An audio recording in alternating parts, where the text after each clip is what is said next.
आप देख रहे हैं जज्बात 24 और मैं हूं इसरार काज़मी। हमारे साथ आज ख़ुसूसी मेहमान हैं मौलवी फ़रीद साहब, पीर पंजाल अवामी डेवलपमेंट फार्म के चेयरमैन हैं ये। मौलवी साहब, बहुत बहुत स्वागत है आपका। बहुत बहुत शुक्रिया। किस तरह से देखते हैं जो लोगों को परेशानियाँ आती हैं, नए नए स्कीमें आ रही हैं, एक तरह से भाजपा सरकार ये कह रही है कि हम लोगों के लिए राहत ला रहे हैं, तो क्या आपको लग रहा है ग्राउंड लेवल पे कोई लोगों को राहत मिल रही है या नहीं?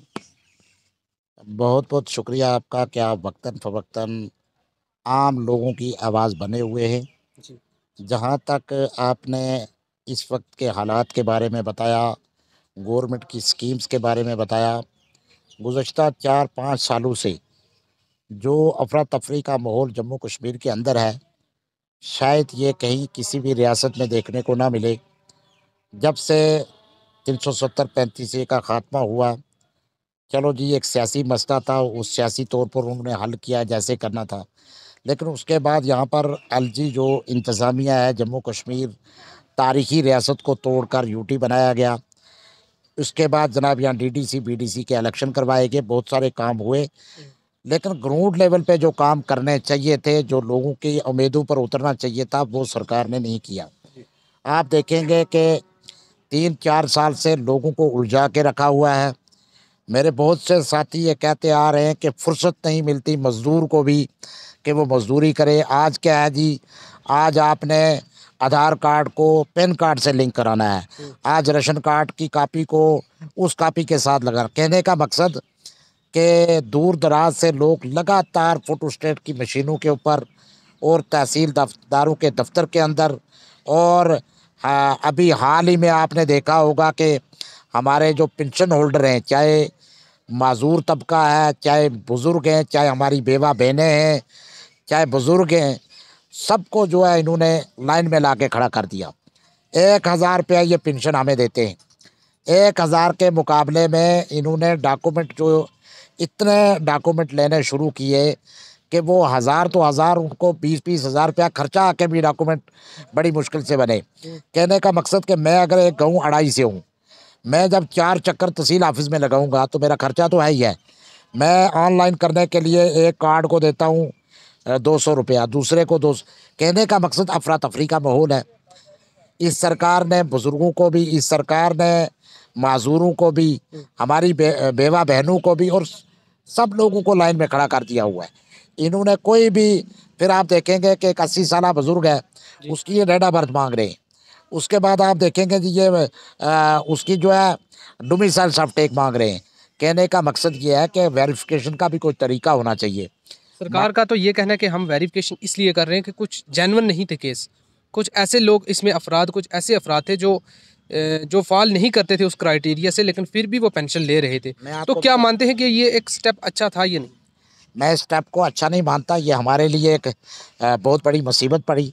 देखो, माजूर के लिए होता है यूडीआईडी कार्ड, हम इसका वेलकम करेंगे, अच्छी बात है। मेडिकल बोर्ड सर्टिफिकेट हम सब माजूरों के लिए जो है वो लाजमी है।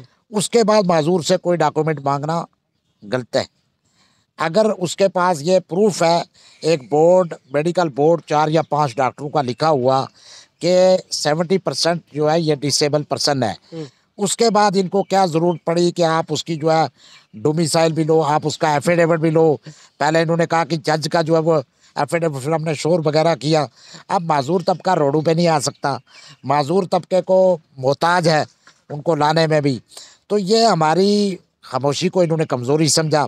तो इंशाल्लाह वक्तन फ़वक्तन हमारी लड़ाई है। उसके बाद इन्होंने एफिडेविट जो है वो जुडिशल मजिस्ट्रेट से मुझे हमारे तहसीलदार साहब के वहाँ किया कि ठीक है जी, आप अगर अदालत में नहीं जा सकते तो आप तहसील से करवा लें। तो कहने का मकसद, हम पे कोई बहुत बड़ा रहम नहीं किया, हम पे कोई तरस नहीं खाया। हमारे लोगों को परेशानियों पे परेशानियाँ आई। और अगर वेरिफिकेशन का भी तरीका होता है, एक सोशल वेलफेयर ऑफिसर जो है वो पढ़ा लिखा है, वो केएस है, वो समझता है कि कौन माजूर है कौन नहीं माजूर। एक बोर्ड ने डिसेबल जो सॉफ्टवेयर दिया, वो बोर्ड जो है फ्रॉड नहीं करता, वो पूरी तरह से चेक करके सॉफ्टवेयर, उसके बाद आप समझते हो कि फिर भी हेरा फेरी है। फिर मुझे लगता है कि आप टॉर्चर कर रहे हो हमारे लोगों को, आप परेशान कर रहे हो। जो कमिश्नर सेक्रेटरी है इस वक्त या डायरेक्टर सोशल वेलफेयर जम्मू है, इनको क्या पता, ये खुद माजूर हो, इनको पता हो कि माजूर की कीमत क्या है, माजूर क्या है, माजूर कितना परेशान हाल है। माजूर को दफ्तर जाते कितनी देर, लेकिन इंशाल्लाह ये हाय पड़ेगी सरकार को, ज़रूर ये तबाही और बर्बादी ये भी सहेंगे। यानी कि इन्होंने तंग किया, परेशान किया, तो आंदा आने वाले वक्त में हम तो कुछ नहीं कर सकते। हमने एहतजाज भी किया, हमारी सुनी नहीं गई, लेकिन अफसोस हमें उन लोगों पर जिनको हमने नुमाइंदा भी बनाया, जिनको हमने जनाब अली नुमाइंदा बनाकर यहाँ के लोगों की आवाज़ बनने में उनका रोल होना चाहिए था। किसी शख्स ने भी किसी माजूर की आवाज़ नहीं उठाई। बोर्ड तो मैं भी भेज सकता हूँ, मैंने सवाल किया था कि जनाब हमारे जो डीडीसी हजरात हैं, बीडीसी साहिबान हैं, वो बोलें हमारे इस मुद्दे पर, लेकिन किसी ने, सब ने चुप्पी लगा रखी। आम मौलवी मुद्दों साहब, पर जो है वो चुप्पी और आप खामोशी होती है। वोट तो आपका भी है, एक बड़ा तबका आपके साथ जुड़ा हुआ है, माजूर तबका, एक बहुत बड़ा तबका आपके साथ जुड़ा हुआ है डिस्ट्रिक्ट पहुंच से। वोट आप भी देते हैं, डीडीसी, बीडीसी, एमएलए, एमएलसी आप ही चुनते हैं, लेकिन फिर भी उसके बावजूद आपका ये कहना है कि जब हमें परेशानी आती है हम वहाँ पे जाते हैं हमारे लीडरों के पास, उसके बाद भी हमारी आवाज़ का कोई वसीला नहीं बन पाता। देखिए, जम्मू कश्मीर के अंदर सबको पता था कि माजूर बोर्ड में भी लाइन में लगा है, तहसीलों के बाहर भी है, और यहाँ तक के फोटो स्टेट की दुकानों के ऊपर कोई दुकान खाली नहीं थी जहाँ माजूर, हमारी बहनें, हमारे बुजुर्ग पड़े हुए थे, लेकिन किसी को तरस ना आया और किसी ने आवाज़ तक नहीं निकाली।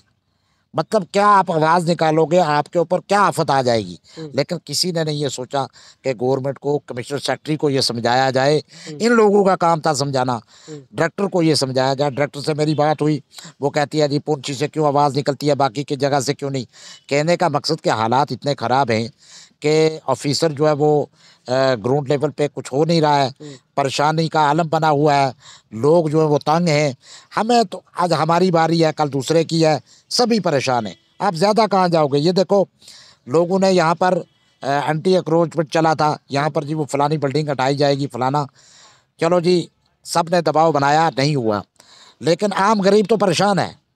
आम गरीब की फड़ियों, जिन्होंने रेडियाँ लगाई हुई हैं, जो बेचारा दिन को सेब या संतरे बेचकर, जो अपना छोटा मोटा सामान बेचकर अपने बच्चों का पेट पालता है, उनके साथ किस तरह से महकमा म्यूनसिपलिटी पेश आता है। उनकी रेडियो को तोड़ा जाता है, उनका 10-10, 15-15 हज़ार नुकसान होता है। लेकिन हमारी बदकिस्मती, हम अच्छे बुरे की पहचान नहीं रखते। हम सभी अफसरों की तारीफ में लगे हुए हैं दिन रात। हम अच्छे को भी अच्छा कह रहे हैं, बुरे को भी अच्छा कह रहे हैं। आज तक हमें ये शनाख्त नहीं हो सकी कि अच्छा कौन है, बुरा कौन है। लेकिन मेरा मानना ये है कि हम अच्छा ऑफिसर जो है उसको अप्रिशिएट करेंगे, और बुरे को बुरा कहना हमारे लोग मुंह पर सीखें। उसको कहे कि आप नहीं काम करते, या ऑफिसर इसलिए नहीं काम करता। अभी हाल ही में हमारे नए डिप्टी कमिश्नर पुंछ आए हैं, एसएसपी साहब आए हैं, हमें उम्मीदें हैं। ये जो लोग जाकर हार डाल रहे हैं या गले, ये पूरे लोगों की नुमाइंदगी नहीं करते। आप जाएं साब्जियाँ, आप जाएं लोरन, आप जाएं अड़ाई चिखड़ी बन जाएं, बाकी इलाकों में जाएं कि लोगों की परेशानियां क्या हैं। आप यहाँ पुंछ तक कोई ऑफिसर महदूद नहीं है, उनको पूरे इलाके का देखना चाहिए। तो मैं ये समझता हूँ कि आपको हार भी तभी जचेगा, आपको अप्रिशिएट भी तभी आप उसके हकदार होंगे जब आप ग्राउंड लेवल पे काम करोगे। और मैं समझता हूँ कि डीसी साहब ने आते ही जो स्टेप लिया है बहुत अच्छा है, और मैं समझूंगा कि हम अगर ज़्यादा चापलूसी नहीं करेंगे तो इंशाल्लाह ये हमारे अफसर काम करेंगे। लेकिन तो आपका ये कहना है कि चापलूसी की वजह से यहाँ पे इससे पहले जो काम नहीं होने चाहिए थे वो नहीं हुए। देखें, मेरी बात सुने, ऑफिसर बिजी क्रॉस करता है तो हार लेकर हम पहुँच जाते हैं। हमारे लोग जाके उसको जनाब पहले ही तारीफ, अभी वो अपनी कुर्सी पे बैठता नहीं तो उसकी जनाब आपका हमने बड़ा सुना था, बहुत बड़े, मतलब उसको इस तरह से हम चढ़ा देते हैं कि वो खुश हो जाता है। उसको पता है ऐसे भी तारीफ होनी है, ना करो काम तब भी तारीफ है। आप मुझे बताएं ना, माजूरों को इतनी प्रॉब्लम आई तो किसी ने कोई हल की, बुजुर्गों को आई किसी ने कोई हल की। चलो हम अपने लेवल पर डीसी से या किसी को कहकर मेडिकल बोर्ड जो है किसी इलाके में लगाया, लेकिन आम इलाकों में हम कामयाब नहीं हुए बोर्ड लगाने में। आम इलाकों में हम डोमिसाइल बनाने में हमारे माजूरों को दर बदर की ठोकरें खानी पड़ी। आप ज़्यादा दूर किस लिए जाए। ये देखो पुंछ के हालात, जो मजदूर लोग हैं बेचारे, कोई लोरन का है, कोई सब्जियाँ का है, कोई अड़ाई का है, बॉर्डर एरिया का है, उन लोगों, क्या आप लोगों को मजबूर करते हो कि आप ड्रग्स में काम करो। कोई अगर मजबूर बेचारा वहाँ रेडी लगा कर अपना काम कर रहा है तो उसकी आप रेडी को, उसका सामान भी बर्बाद कर देते हो। और उसकी जो है उसको इतना जलील करते हो आप कि उसको जीने का हक नहीं है। आपने ये नहीं आज तक देखा कि यहाँ कितने जो है माफिया लोग जो हैं वो बैठे हैं, वो सिर्फ जाते हैं जाकर जनाब सेल्फी खिंचाते हैं। कोई मिनिस्टर आएगा, कोई किसी मिनिस्टर के या बीजेपी के साथ बढ़ा कर चलेगा, उसको आप कुछ नहीं कहेंगे। ये चीज़ें बर्दाश्त नहीं होंगी। आप लोगों को एहसास समझे। और गरीब की दुआ रंग लाती है और गरीब की बददुआ जो वो इनको तबाह करेगी। आपका ये कहना है कि जो बड़े लोग हैं, बड़े माफिया, या तो उनकी जो यहाँ पे बड़े एम्प्लॉय हैं उनके साथ अच्छी रिलेशन बना लेते हैं, या वो बीजेपी में ज्वाइन कर लेते हैं कि हम हमारे ऊपर कार्रवाई ना हो सके। ये तो आप खुद देख रहे हैं जब जैसा चला था। यहाँ ये है कि जो मुंह खोलेगा उसके ऊपर सख्ती, जो मुंह नहीं खोलेगा बीजेपी में होगा उसका पूरा शेल्टर उसको दिया जाता है। वो चाहे चोर हो, वो चाहे डाकू हो, वो चाहे बहुत बड़ा माफिया हो। लेकिन कहने का मकसद कि इंसाफ ज़मीनी सतह पे कहीं नहीं। आप ज़्यादा किस लिए जाएं। देखें रोड की हालत, मैं डीसी साहब का शुक्रिया अदा करूंगा कि उन्होंने इंक्वायरी कराई। आप देखें जनाब इलाके की हालत देखें, इलाका किस तरह से लोग परेशान हैं।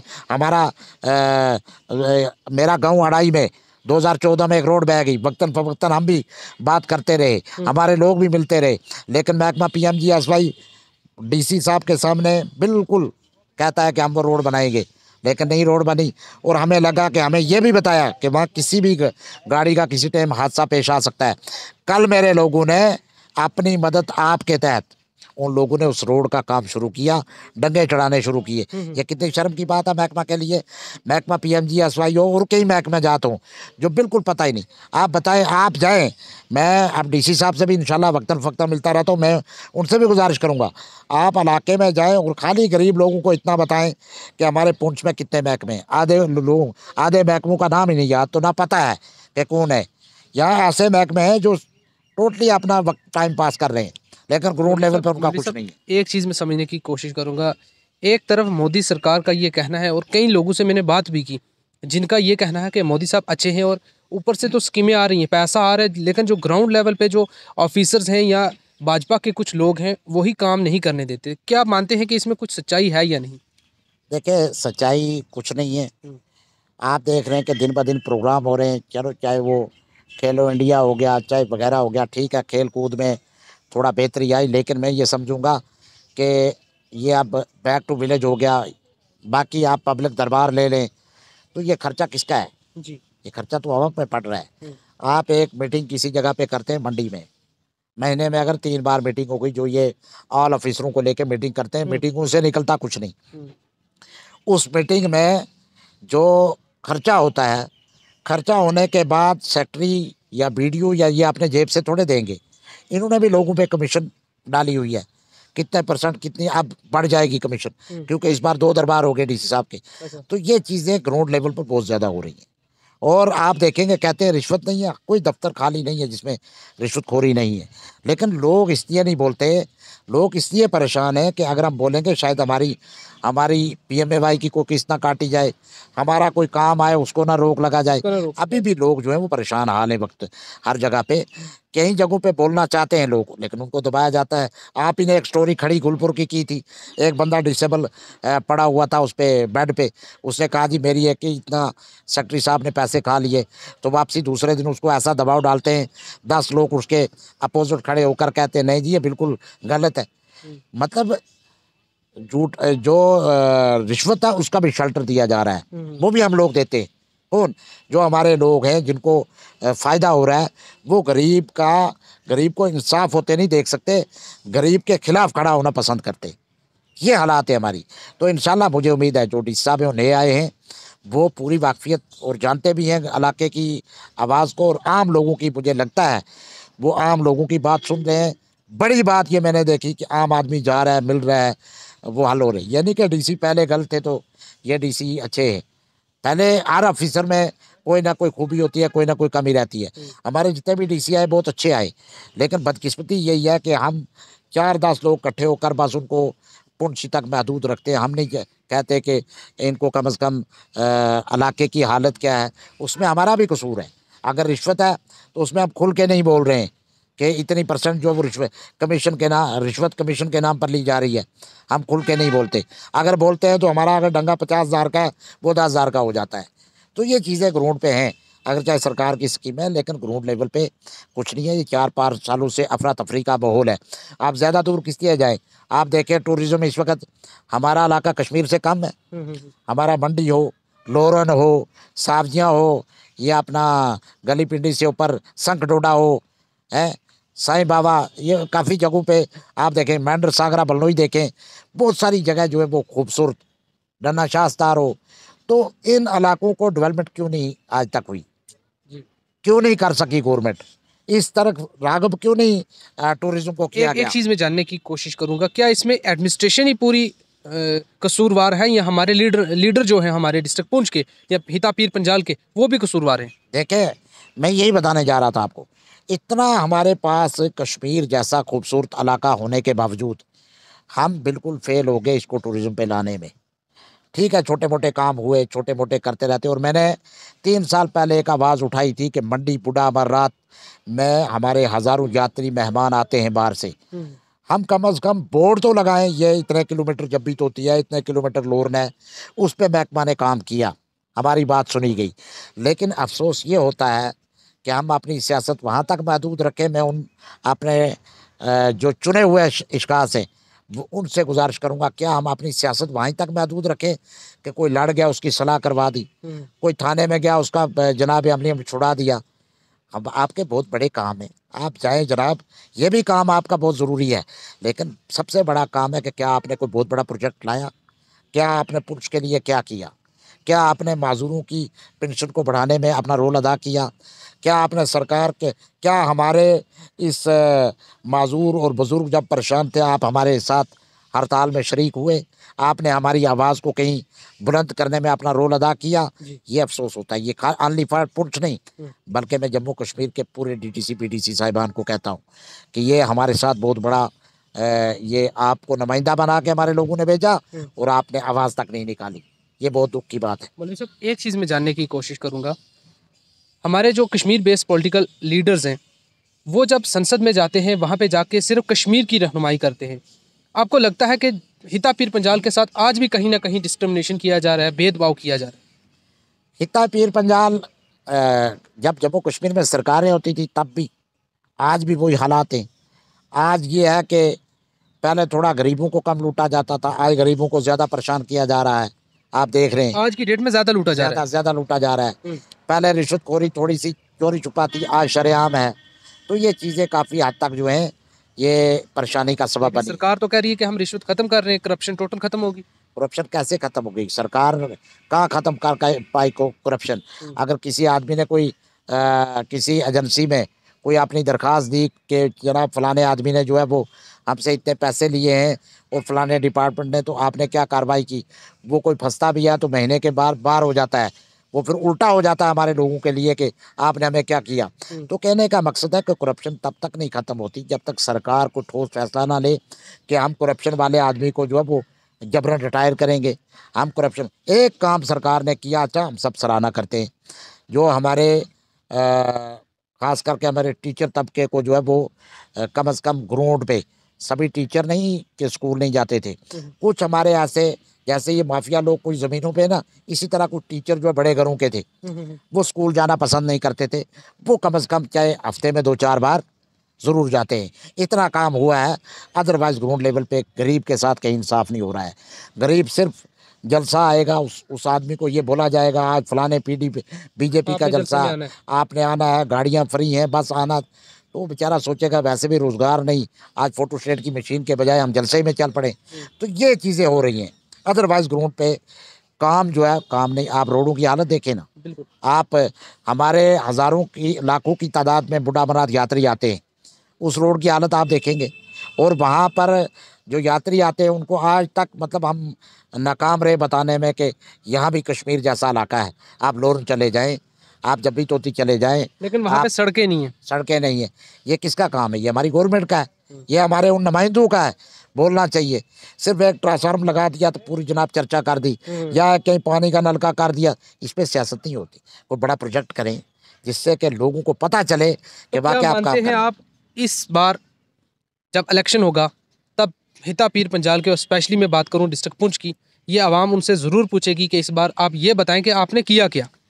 नहीं, अवाम क्या पूछेगी? अवाम वक्तन इस वक्त तो तंग है। जैसे ही इलेक्शन आएंगे तो पहाड़ी गुजर के नाम पर लोग बांटना शुरू हो जाएंगे, और उसमें हमारे सियासतदानों का बड़ा अहम रोल होता है।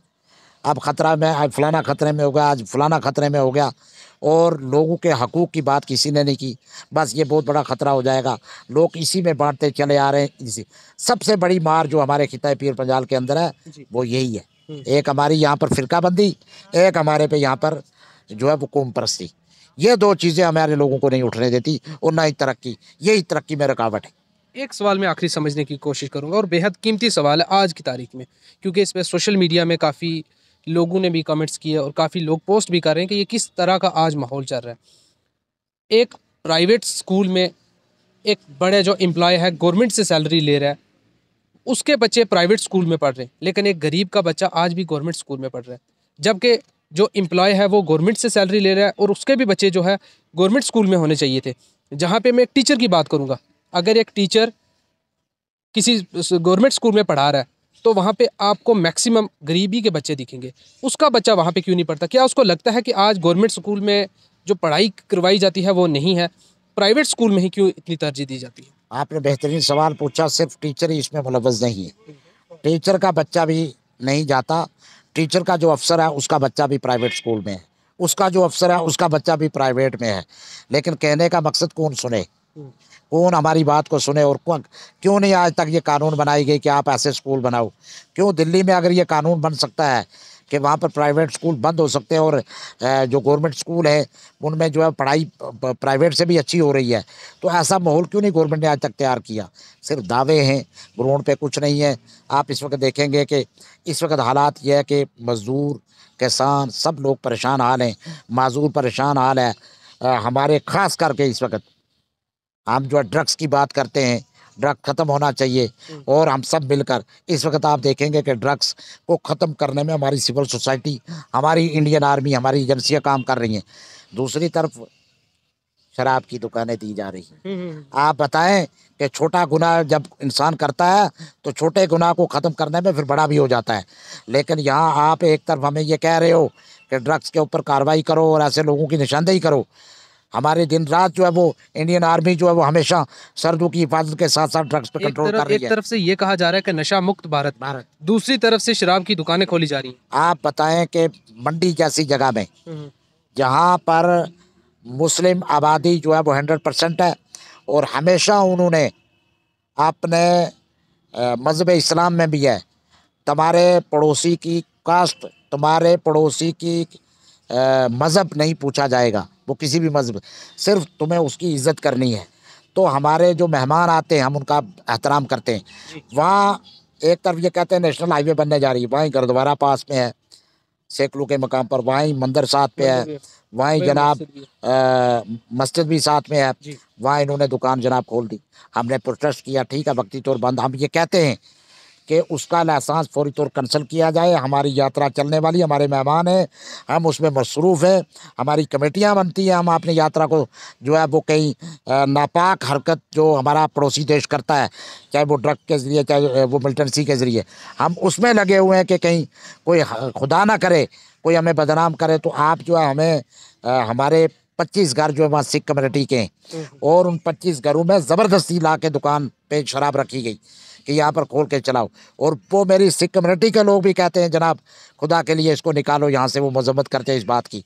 लेकिन गवर्नमेंट जो वो सुने ना, और हमें जो है वो आपने नौकरियाँ देनी चाहिए थी, आपने नौजवानों के लिए यहाँ पर कोई प्राइवेट कंपनी का यहाँ इंतज़ाम करना था, कोई इंडस्ट्री खोलनी थी, कोई टूरिज्म को बढ़ावा देना था। हमारे नौजवान का मुस्तकबिल तबाह हो रहा है, पढ़ लिख के इस वक्त परेशान हाल है। आप जनाब शराब की दुकानें खोलकर लोगों को, नौजवानों को तबाही के दाने पे ले जा रहे हो। किसी भी सूरत में हम शराब की दुकानें वहाँ खोलने नहीं देंगे, ये गवर्नमेंट वाज़ेह तौर सुन ले।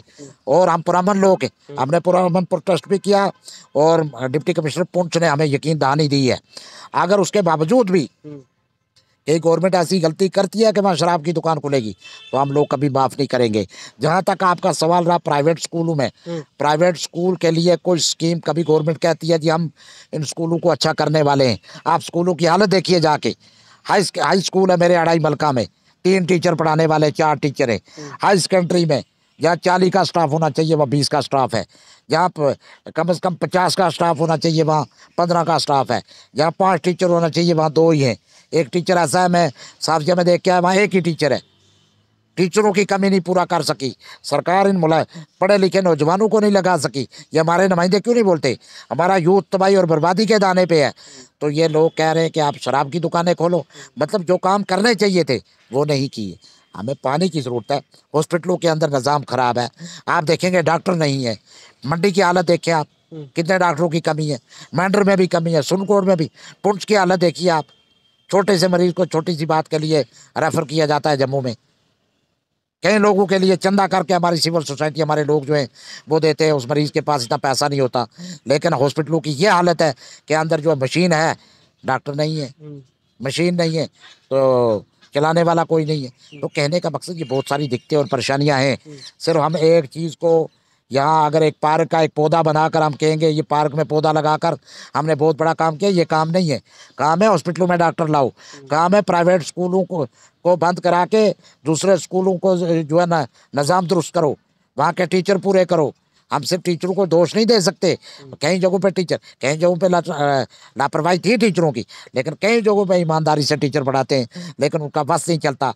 यहाँ पे 4 या 5 क्लासें हैं, 2 टीचर कैसे वो 5 क्लासों को पूरा करेंगे? ये एक मतलब सरकार ने इन चीज़ों पे काम नहीं कर रही है सरकार। लेकिन शराब पे बड़ा एक्शन हो रहा है। शराब की दुकान हर बाजार में, हर गली में, हर कूचे में जनाब खुलनी चाहिए। उसके लिए पुलिस को मुतहर्रिक किया गया है कि आप सख्ती से जो है ये शराब की दुकानें खुलवाएं। लेकिन ये मेरी बात सुन लें सरकार, वाज़ह तौर, मैं माजूर होने के नाते भी, एक सोशल वर्कर होने के नाते, कि आप ये जुल्म और सितम बंद करें। लोग जो है वो, ये लोग बड़े पुरअमन लोग हैं, ये लोग हिंदुस्तान परस्त लोग हैं। इन लोगों ने मिलिटेंसी दौर में भी अपने वतन अजीज़ की जो है हिफाजत की। इन लोगों पर ऐसे मुजालम ना डालें। ये दौर आता जाता रहता है। आज बीजेपी का दौर है, कल किसी और का होगा, लेकिन ये इस तरह के जुल्म और सितम जो है वो हमेशा याद रहेंगे और ये कभी हमारे लोग होने नहीं देंगे। मंडी में सैकड़ों के मकाम पर तो किसी सूरत में हम शराब की दुकान नहीं खोलेंगे। एक आखिरी सवाल सिर्फ हाँ या ना में, इस बार किसकी सरकार? देखें, मैं ये नहीं कह सकता कि किसकी सरकार है, लेकिन जो हालात और वाक़यात लग रहे हैं, किस तरह से इस बीजेपी ने जो अफरा तफरी का माहौल पैदा किया। पहले हिंदू मुसलमान से लड़ाया, फिर सिख मुसलमान से लड़ाया, अब गुजर पहाड़ी से भी लड़ा दिया, अब इलाका परस्ती में भी लड़ा रहे हैं। अब ये दुकानें खोल के, ये भी कोई काम अच्छा तो नहीं है। 25 घर हमारे सिख बरादरी के हैं, भाईचारा सदियों से चला रहा है मंडी में। वहाँ दुकान खोल के क्या आप ये साबित करना चाहेंगे कि वो दुकान जो है वो सिख मोहल्ले में खुली है? जबकि सिख, हमसे ज़्यादा सिख जो है वो उस चीज़ की मजम्मत कर रहे हैं, हमारे सिख कम्युनिटी के लोग। मैं ये कहता हूँ कि जो ये अफरा तफरी का माहौल पैदा किया है, इंशाल्लाह अल्लाह करे कोई भी सरकार आए लेकिन इतनी जालिम नहीं होगी जितना जुल्म इस सरकार के दौर में हुआ लोगों के साथ। शुक्रिया बहुत बहुत। नाज़रीन इकराम, ये थे हमारे साथ सोशल एक्टिविस्ट मौलवी फरीद साहब, जिन्होंने मज़ीद बातचीत की और इन्होंने एक बड़ा सवाल खड़ा कर दिया है जो पुंछ के लीडर हैं उनके लिए, कि आप कहीं पे भी अगर पानी का नल लगाते हैं या एक ट्रांसफार्मर लगाते हैं तो आप फ़ोटो खिंचाते हैं, लेकिन जबकि ये काम नहीं किए जाते। ये तो एक आम बंदा भी कर पाता है, एक सोशल एक्टिविस्ट भी ये कर सकता है। आपका काम है कोई बड़ा प्रोजेक्ट लाना, और वो आवाम जो है ज़रूर आपसे पूछेगी कि आपने कौन सा काम किया है।